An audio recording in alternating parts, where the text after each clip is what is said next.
Delighted to introduce Krystal, who is going to talk to us about another rather tricky online issue, not such a positive one as Kathy's, but I'll let her introduce herself.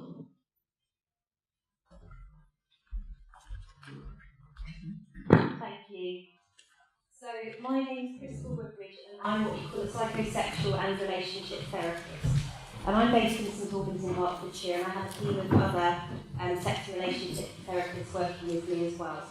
My background's in nursing, and I'm here to talk to you today about the impact of pornography on relationships. And it's quite a wide area, and there's quite a lot to cover, and not a lot of time to do that in. But it's a really important issue because we're seeing it more, well, I'm seeing it more and more as a feature in the counselling room. So I'm having more individuals and more couples come to see me or my therapist because they have issues where porn is a feature. And again, I'm not for porn, I'm not against porn. I don't think that pornography is always the issue itself. I'm always about finding the underlying causes, but quite often pornography use is a symptom. And whether we like it or not, pornography has been around for a very long time, and it's likely to be around for a very long time into the future as well. And it's more available than ever. I mean, I think the speakers before me, we've talked a lot about how we're all using the internet now. It's a really integral part of modern life. But pornography, when I was growing up, it tended to be more that, teenagers would happen upon it through their parents' VHS collection, or it would be the top shelves of newsagents. That's where we see those naughty magazines that were hidden. And now, we've all got smartphones, it's virtually in our pockets. And one of the concerns for me, I think most of us would probably agree, and I don't have direct experience of this, I just hear this from the clients that come to see me, and I don't work specifically with young people, but sex education in schools for a very long time has been lacking. And a lot of young people now are getting a lot of their sex education online and through internet, and of course they have access to porn as well, which is concerning. But I'm also seeing that this is an issue for adults as well as young people. And the problem with getting your education online, as we've heard, from the other speakers today, particularly around sex and particularly in the arena of pornography, is because it leaves people with really unrealistic expectations of what they expect from themselves in terms of how their body should look, how their partner's body should look, how they should perform. And I think it's interesting to use the word performance anxiety because it both sex is a performance. And when you watch porn, often it's all choreographed, isn't it? So, also with pornography, quite often, well, nearly always, sex. And in the context of a relationship, so sex and relationships are separated out, and sex and emotions are separated out. So I think also, my own personal experience with smartphones, and I'm focusing on smartphones, but it could be tablets, it could be anything. But I think the way they're set up, I think the way apps are set up is they are designed to encourage compulsive behaviours. I'm the first to admit that one of the first things I used to do when I wake up in the morning, I'm very conscious of this now, but I used to just wake up and start scrolling through social media, scrolling through Facebook before I'd even woken up and really composed myself for the day. As Alice said, checking your phone constantly throughout the day is a compulsive, it does become a compulsive behaviour often. Now, I'm not saying that there is a proven link between porn use and compulsivity, but the people that I see in the therapy room, I see them because they have a problem with porn. And often I will see people who have addictions, and their particular addiction is around sex or pornography use. So if you put the two together, you have a much bigger problem, and that's been my experience. And I see young people and older people as well with the same issues. I do want to say that we tend to refer to compulsive sexual behaviours rather than the term addictions for a whole host of reasons. That's just how in the therapy world we now talk about addictions in the sense of sexual compulsivity. So I'm seeing this issue more and more with both individuals and couples, but I was asked to think or to talk about how I would work with people that have these issues. And I think probably one of the best ways to illustrate this to you is to talk you through a couple of fictional case studies that I have. So I've changed the names of these people and the identifying features, obviously for confidentiality reasons, but I just wanted to illustrate to you a couple of different examples of the types of presentations I will see in the therapy room and how I might work with these people. But I've actually brought with me, I wasn't sure on the size of the group today, so I've brought with me some worksheets just to hand out to you with the case studies very briefly written on them. I'm just going to pass those around and just give you a couple of minutes to look at them. I'll read through them, and I just want you to think about if this person, if you're a therapist, if this person walked into your room, what sorts of questions would you want to ask this person to try and understand their issue more? And if you're not a therapist, as a human being, what sorts of questions would come up for you if this person was talking to you about their particular problems? So I'm just going to pass those around. If anybody doesn't have a worksheet, I've printed quite a few, there should be some spares there. So I just want to give you a couple of minutes to read through each fictional case study, and just you can chat to the person next to you or at the table. I'm just going to give you a couple of minutes because we are restricted to the time, just have a think about how you might work, and feel free to write on the worksheet if you want to. Okay, is everybody okay if we move on? I haven't given you very much time to go into all of this, but I'm just aware of the time. And what I'll do in a moment is just to ask if anybody feels brave enough to say, what sort of questions they might ask. So if I just read the first case study out, so we'll start with James. James is a 45-year-old married man who's been using online pornography for 3 years, since the birth of his first child, a son. He has been sent to see me by his wife Cynthia, who was recently shocked to discover porn on his tablet when she was using it to order a takeaway. Cynthia feels devastated. She thinks James is addicted to porn and compares James's porn use to adultery. James feels incredibly guilty, and he wants to rebuild the trust with his wife. So, does anybody want to share a question that they might want to ask? Do you have a microphone, or do you want to borrow mine?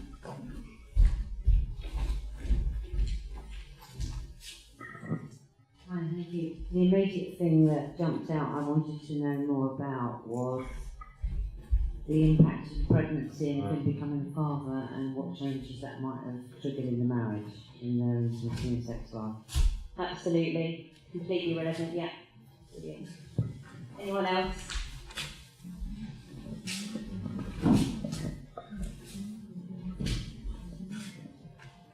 It says he's been sent to see you by his wife. I think the first question I would ask is whether he wants to be there. Yeah, does he want to be, or what's his motivation?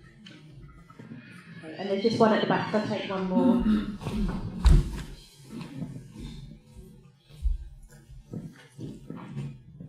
Well, I'd just be interested to know the shame he feels around his porn usage, and how he feels about using porn in general.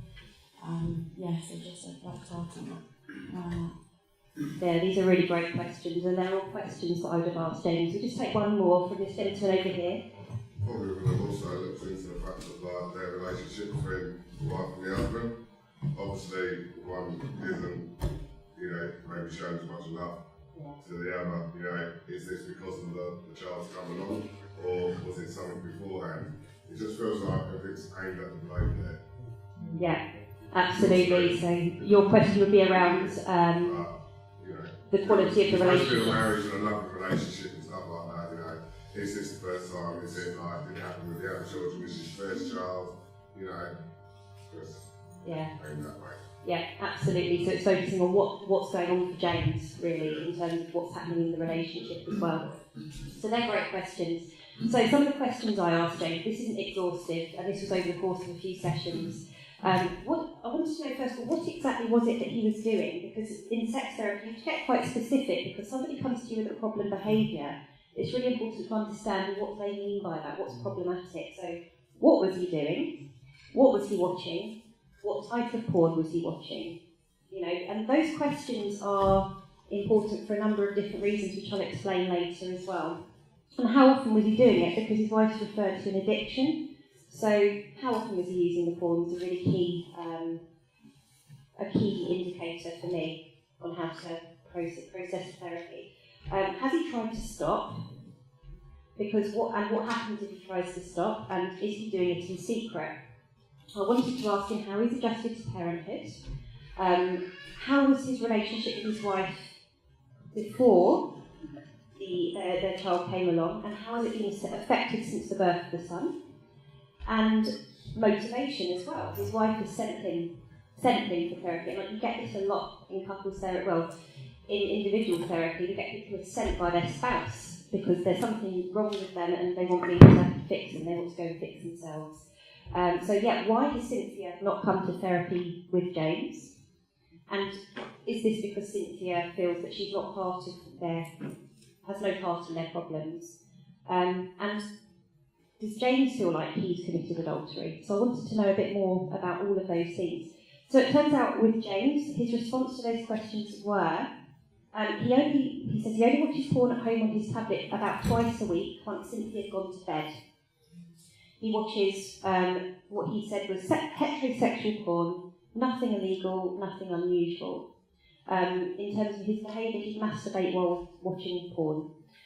He found adjusting to fatherhood very difficult, and he and his wife hadn't had sex since their son was born, and in fact they hadn't had any form of sexual or non-sexual intimacy whatsoever.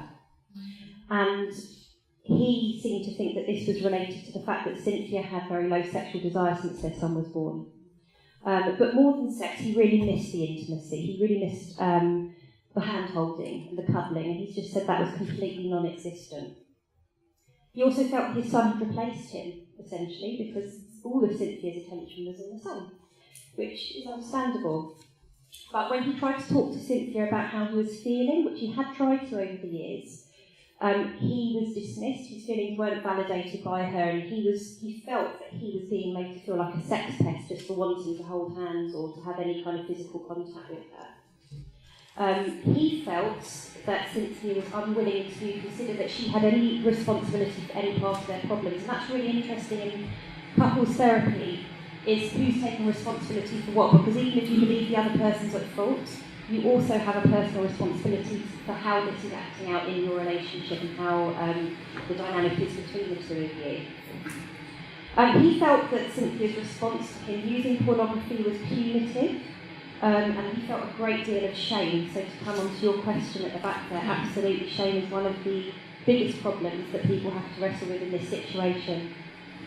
And overall, over the course of a few sessions, my feeling was that actually James's use of pornography, in the grand scheme of things, wasn't what might usually be considered particularly unhealthy or compulsive in itself, but it did signify unresolved problems within the relationship. The main issue with behaviour was that he hid it from Cynthia, and obviously the problem with that is that if there's a lack of openness and honesty, that leads to secrecy, which leads to shame, so it's a snowball, and then James was feeling very, very bad about himself. He felt bereft because he felt he'd essentially lost his wife and the relationship he had before, and he felt that his feelings just weren't being validated by Cynthia.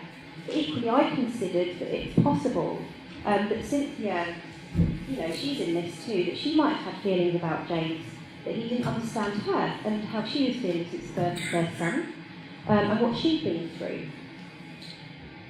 So in terms of working with James on a psychosexual point of view, the first thing to do is to normalise his feelings and to validate them, because he hadn't had that, and he hadn't spoken to any of his friends about this because of shame. And we also, part of the work was exploring, in terms of his adjustment to fatherhood, exploring his own relationship with his father. Now, his father had been very cold and distant when James was growing up, and it was just giving James that confidence and reassurance that he actually, on his own terms, could form a good relationship with his son. I also suggested couples therapy with Cynthia as well, because we can only go so far individually if it's a couples issue.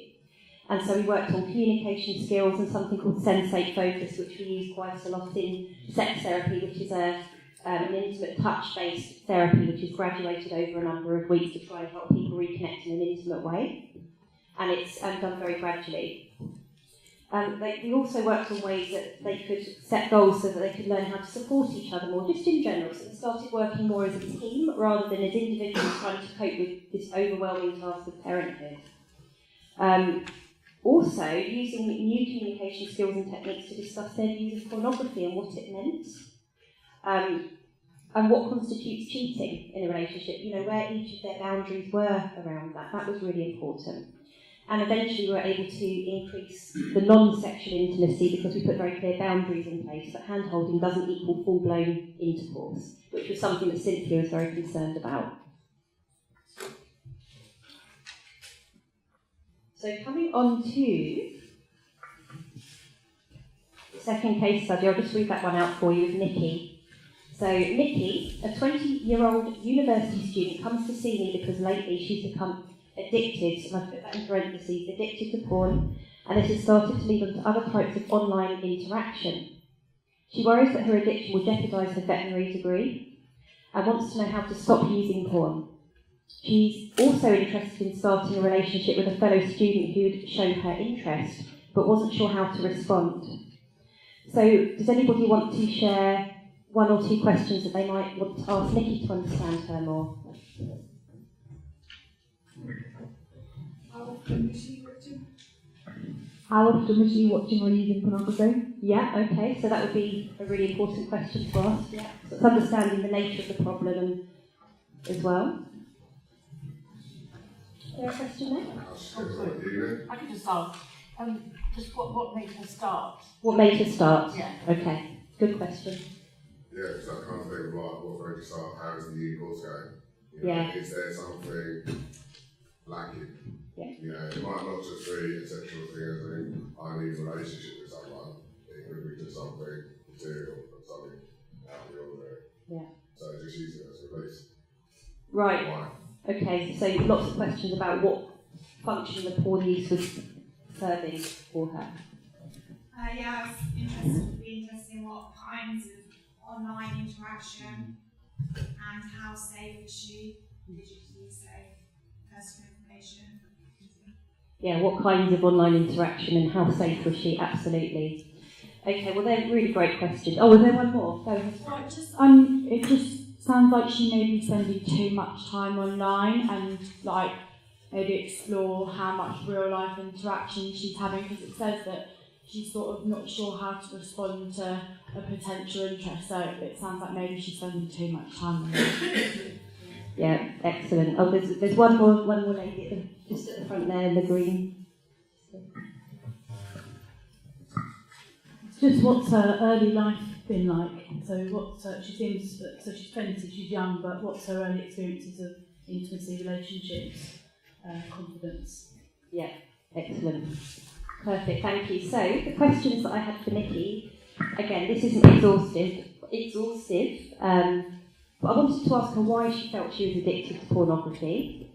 So what did that mean to her? Because in sex therapy, we quite often, there's a lot of talk about diagnosis of sexual dysfunctions in the DSM, and I think it's really important. It comes back to why I like to talk about compulsive sexual behaviours rather than addictions. But she's used the term addiction, so I let the client diagnose themselves because that's the word she understood, and that's the word she understood in terms of her behaviour. But I will also gently challenge a client because, in James's case, his wife had used the word addiction, but actually I didn't feel like his behaviours were compulsive. But I wanted to understand from Nikki, what was it that she felt with the term this addiction? And I used that word because that's what she understood.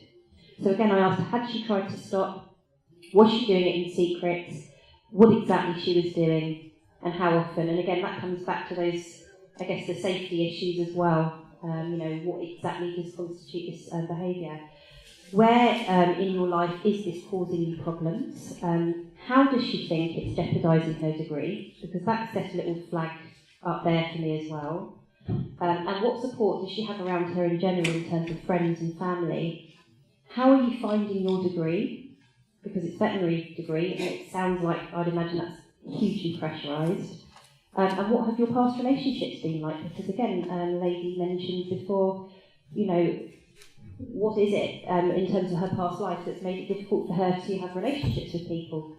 So it turned out Nikki was actually using porn several times a day, including in the library at university where she'd use a smartphone and she'd take herself off to the toilets and masturbate. and she was finding it increasingly more difficult to concentrate on her studies. Now, one of the things I do ask people is, is the porn, if the porn's problematic, I do want to know more information about, again, what's happening, because I need to know if it's something that's illegal or not. And I'm not assuming that anyone who uses porn is necessarily doing something illegal, but if it's appropriate, I will ask that, because if it turns out that they are doing something that's the wrong side of the law, as a psychosexual therapist, that's not my remit. So I work with people who are the right side of the law, and there are great forensic psychosexual therapists who work with people who are crossing to the other side of the law. So that's important. But there was nothing illegal going on. It was mainly lesbian porn she was watching.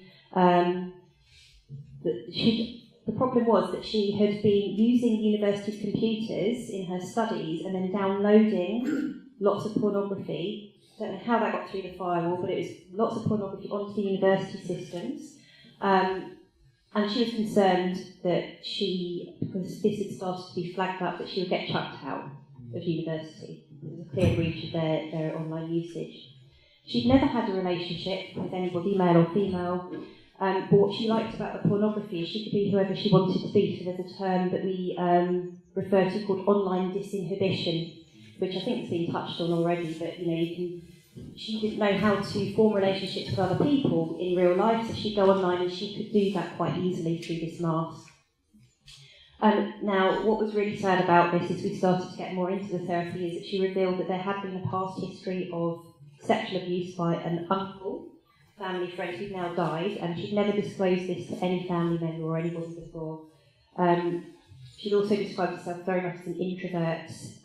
She was experiencing extreme pressure with her dissertation and her exams.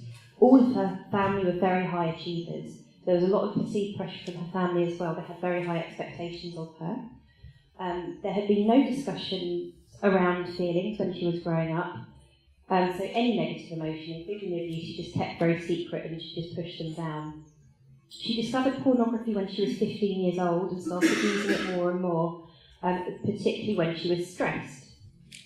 And she also had this fear of not knowing how to act in a relationship with somebody else in terms of a romantic relationship, so she avoided it altogether. So my, conclusion was that her porn use was problematic and it was putting her degree in jeopardy. But she was clearly using pornography to self-soothe, and it was a behaviour that she'd learned from a young age, but especially during times of pressure, rather than speaking to others or turning to other people for support. It was replacing her ability to form relationships with others, both romantic and platonic actually, and she felt that just hiding behind it was just a safer place for her to be. And of course she had this huge fear of relationships because she didn't trust people. In terms of her abuse, of course she didn't trust people. So she didn't feel safe. So the way that I work with Nikki, the first thing I do if somebody does have a compulsive behaviour like this is what I like to do is agree with this person to have a reasonably short period of abstinence from the behaviour just to see what happens. Because if that person really struggles with that and they start acting out or putting themselves at risk, then I know I'm not an addiction specialist. So I will refer on to an addiction specialist at that point because it's something I need to be able to refer on in terms of my own professional competence. So we agreed we'll just try not to use porn for a couple of weeks to see how she handles it, which she was able to do. And we were looking at working on alternative forms of stress management, so that's CBT type techniques as well. But I wanted to make sure that I worked with her on these alternative forms of stress management before going to the root of the problem, because the last thing I wanted to do was start to go to the root of the problem without giving her another way of managing her feelings and then making the porn use, exacerbating that basically, putting her more at risk. So we did that. But it did, over the course of a few weeks, therapy did give her an outlet to talk through her stresses instead of using porn, and just emotional education as well. A lot of people, I get this a lot with couples, with individuals, it's just educating them around their emotions and naming emotions for them, or helping them to name their emotions, because nobody's ever done that with them before. I used a Gestalt empty chair technique where I was encouraging Nikki put the compulsion or put the addiction into the chair and speak to it and have it speak back to her to try and work out what role that played in her life and how helpful it had been, actually, and to explore whether she still needed it at all, because it was her friend, in a way. She eventually decided that she did want to tell her parents about her past abuse, and so therapy was really important in supporting her to do that. And I felt that, and her feedback was that therapy had modelled a relationship where she could share feelings and build trust. And she did eventually end up going on a date, which was a great step forward for her. Interestingly, in terms of the university and her degree being at risk, the university admin people felt that they were just convinced she'd been hacked, because no woman could possibly be using porn like that, so she completely got away with it, which I thought was incredible. But, it worked out well for her in that moment. So, but I think in terms of how, in context of what we're talking about today, again, I'm not against the internet, I'm an online trained therapist. I think it can be amazing at helping us connect with each other. I know so many couples that have met through online dating apps, and I'm not against those either, but I agree with what everybody else has said here today. It can be problematic, and this is just, I'm only seeing people that have problems with pornography because people come to me in crisis when their feelings and their behaviours are unmanageable to them, and it is causing problems. So I'm seeing a disproportionate number of people that have problems linked to pornography use. But equally, pornography can be really helpful in therapy with couples or as individuals when people want to start to explore their sexuality, or either as individuals or together, and it can be quite a fun thing for couples to engage in. And again, it's all about communication and deciding where the boundaries are. So I guess this just raises questions, and I think everybody has an opinion on this. The questions are, can we use porn in a healthy way? I think we can. Can it enhance relationships? I think it can. Is porn the problem or the symptom? Personally, I think it's a symptom of something else, of lots of other things. Actually, that's been my experience, although there are problems with pornography as well. And if it's a symptom, my approach is always to think about what unmet need is the pornography use fulfilling. And just a word about addiction. I just have a huge amount of compassion for people that are struggling with any kind of compulsive behaviour, because it's really just, I find, a creative adjustment around an unacceptable situation for that person. I don't know how many of you are familiar with Esther Perel, but she does some great TED Talks on things like infidelity, and I think she's amazing. And she was doing, I watched this TED Talk about infidelity, and she was talking about the problems of infidelity and how actually it's more common than ever, or people are being caught more anyway, with online apps, dating apps and internet chat rooms. People are being caught out more with cheating, and it's just revealing the scale of the issue.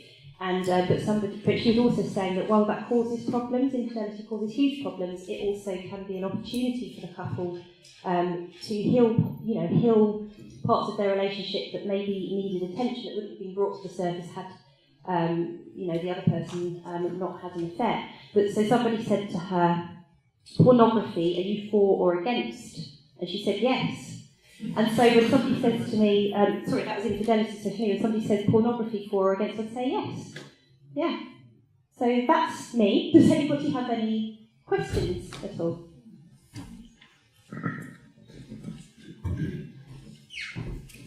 Can I ask, you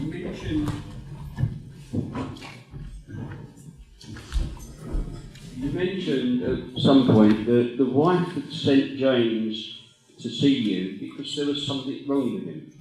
Now, I looked at the case and did you consider that there was actually borderline domestic abuse with James as a victim because of his wife's controlling behaviour? And I would have actually looked at it as that way as well, because their relationship had become barren and she wasn't doing anything to change it. She was just controlling him, and he'd actually turned to porn as a sort of relief in a way. Yeah, I think that's the reason I wanted to bring Cynthia into the therapy, because, and I haven't spoken so much about what happened at that point, but I'm just getting James's version of things, and actually from Cynthia's point of view, there was a lot about her feeling that there was a complete lack of understanding from James's point of view in terms of her attention needing to be with this child and how traumatised and traumatic the birth and delivery and then caring for this their young son was. So yes, quite often I do see in couples one person trying to control the other's behaviour, and I think it's really important. I think bringing Cynthia into the therapy was a way of saying you have a responsibility for this and actually helping both people see that where the responsibilities lie and challenging. So I don't assume just because I'm getting one version of events that that's exactly the whole picture, if that makes sense. But you're absolutely right. It is about safeguarding for men and women, and actually in couples therapy I see quite a lot of men who are victims of domestic abuse in all sorts of forms, both physical and emotional, and that doesn't get talked about very much. So thank you for raising that.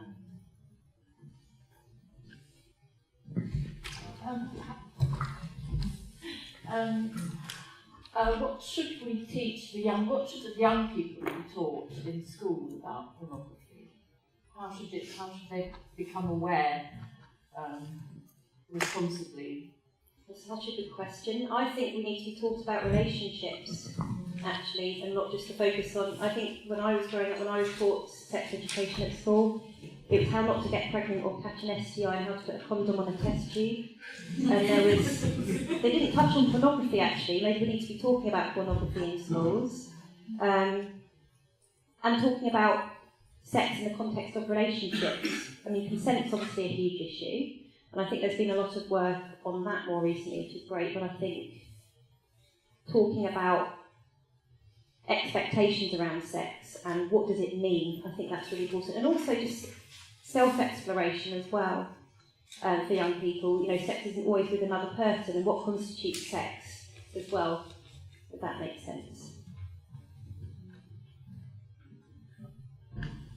Question? Interested, I know we talked a lot about young people in relation to belonging and connectivity here, and I'm quite interested actually in the potential for the digital age and the support or potential for its use with some sexual work, particularly people becoming disabled or elderly or bereaved, and sort of other end of the age range, other stage of life. Absolutely. I think also being for people who aren't able to access relationships with others, online access is hugely important. It's just as valid. That's one of the reasons I now provide online therapy for clients, because increasingly, and there are pockets of the country where, for example, access to a sex therapist is really difficult. I'm thinking kind of rural Devon, for example, and or people that have young children that can't necessarily make it to a therapy room, or that work abroad part of the, so actually providing online therapy, I think, has been huge. Yeah, it's been really, really great. I've had a lot of success with online therapy with people. It's not always appropriate for everybody, but it gives people a lifeline, I think. Yeah.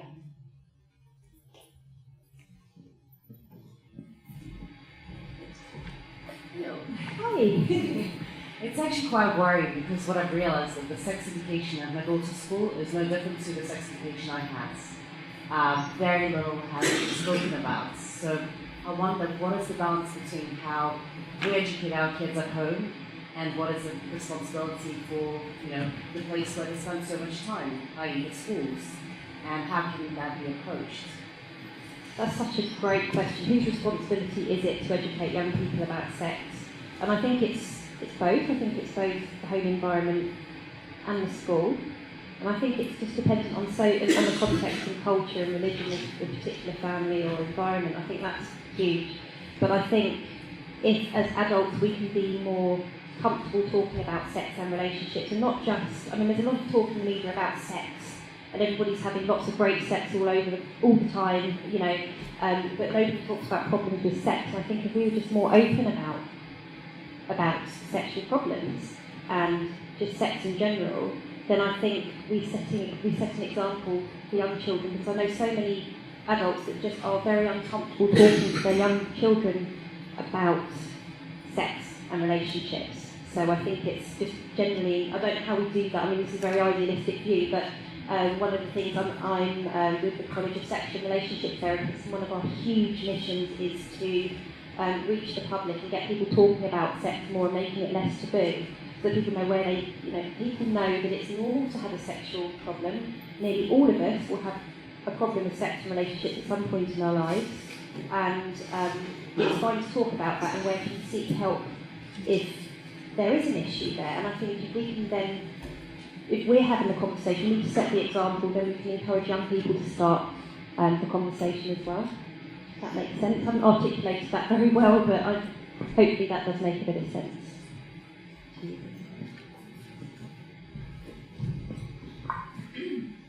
Thank you for the nice talk and very informative. And my question is, you mentioned that there is the legal side and the legal side of pornography. So I would like to know what constitutes the illegal and the legal side of pornography, and how do you deal with confidentiality as far as the legal side is concerned? Thank you. Yeah, that's an excellent question, and I have seen clients where it's then become apparent that they are the wrong side of the law. So that's all to do with consent. So it could be, for example, they're downloading child pornography, for example. It could be that they are masturbating in public, so outraging public decency, that kind of thing. And that's considered non-consensual because the person who happens upon that person and witnesses the masturbation, for example, they're not consenting to seeing that. So you get dogging, issues around dogging as well. And there's all the grey areas in between. I mean, the lady at the back mentioned safety as well. So I've had young women who go dogging. Does everybody know what dogging is? It's having sex in a public place with strangers, essentially, and meeting up in secluded areas. And it's a recipe. I mean, I'm not passing a moral judgment here, but in terms of safety, it's in a way it's kind of a recipe for disaster in some areas because you're secluded, you don't know the people you're with. So it's again that could be.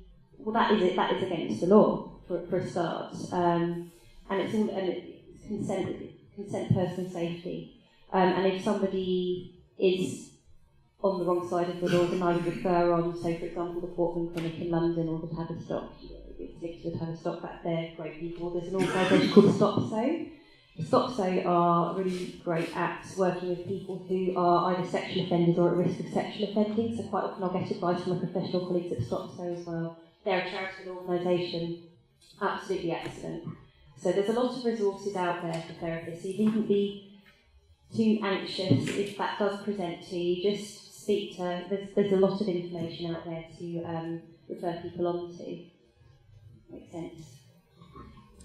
One last quick one. I believe you're right. We've got to be open about sex while we're talking to. As youth workers, we generally, that's a common thing that comes up in every session, one way or the other. I think you're definitely right about the pros and the cons, the dangers and the advantages that you do have. We are human beings, it is a natural thing, should be proud of it as well. But also, during our sessions, we just constantly talk about, the ins and outs, the dangers that are around. But just need to be more open about it. Yeah, and I think it's natural that you want to safeguard young people. Just like, I recently was interviewed for the Glasgow Herald about sex and dementia and safeguarding older people at the other end of the age spectrum. And it's about vulnerability, vulnerable people and how we protect them. And safeguarding is often naturally at the forefront of any organisation in terms of dealing with these groups of people. But also, there's a lot of focus on the negative aspects of sex, and actually, I'd like to see the conversation be really positive and empowering, rather than sex is problematic and this is how to protect yourself. And of course, that's a really huge part of the discussion, but I'd like to see something more positive being put out there as well.